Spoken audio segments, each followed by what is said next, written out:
Anda kembali di Selamat Pagi Indonesia. Pemirsa, kita masih membahas terkait dengan proses perhitungan suara nanti setelah pemungutan suara dilaksanakan pada 14 Februari mendatang. Mas Idam, Bang Heroik dan juga Bang Pratama, ini saya sedang membuka info pemilu.kpu.go.id ya. Di sini saat ini tinggal ada countdown-nya di situ, 1 hari 22 jam 7 menit 56 detik lagi menuju ke pemungutan suara. Sebagai masyarakat yang nanti akan menggunakan hak suaranya, Mas Heroik, apakah cukup hanya dengan memotret saja hasil dari rekapitulasi tersebut atau seperti apa untuk turut mengawal perhitungan suara ini? Ya, pertama kita perlu akui bahwa dalam konteks pemungutan dan penghitungan suara di Indonesia ada pengawasan partisipatif yang secara voluntary dilakukan oleh publik, bahkan sebetulnya dia tidak sadar sedang melakukan pengawasan di level TPS. Contohnya adalah, hal konkretnya adalah setelah pemungutan suara, setelah jam 1 TPS itu ditutup untuk tahapan pemungutan suara, dan ketika masuk ke tahapan penghitungan suara, sebetulnya kan ada publik yang kemudian datang kembali ke TPS gitu ya, untuk menyaksikan proses penghitungan suara secara manual, dibuka surat suara satu persatu, lalu dituangkan di dalam form C, yang kemudian artinya di situ banyak mata yang menyaksikan proses penghitungan suara di level TPS. Artinya di situ ada kontrol publik, ada juga pengawasan publik yang sebetulnya secara sukarela dan tidak diketahui gitu ya oleh publik, sebetulnya dia sedang melakukan pengawasan partisipatif di level TPS tersebut. Nah, yang kedua adalah memang kalau kita lihat hari ini gitu ya, proses sirekap yang sudah dilakukan sejak pemilu 2014 milestone-nya begitu ya, dan kemudian akan dilakukan lagi di 2024, itu menjadi agenda kemudian kontrol publik. Nah, tetapi di sisi lain hari ini misalnya Mas, kalau kita lihat banyak juga inisiatif dari masyarakat sipil yang membuat platform-platform untuk menjaga suara.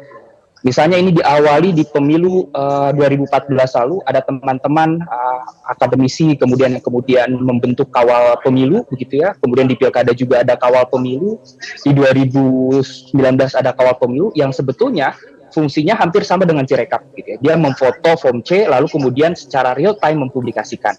Dan hari ini di pemilu 2024 ini juga banyak inisiatif masyarakat sipil yang menggunakan platform teknologi untuk mendokumentasikan dan mempublikasikan hasil pemilu di level TPS atau form C ini kemudian yang bisa diakses oleh publik. Salah satunya adalah Jaga Suara 2024. Kami di Perlu dan masuk dalam koalisi Jaga Suara 2024 yang tujuan utamanya adalah kita ingin mendorong publik, yuk kita sama-sama datang ke TPS, bukan hanya untuk memilih, tetapi setelah pemungutan suara itu selesai dan penghitungan suara dilakukan, kita foto sama-sama form C tersebut, kita publikasikan sebagai bentuk kontrol publik.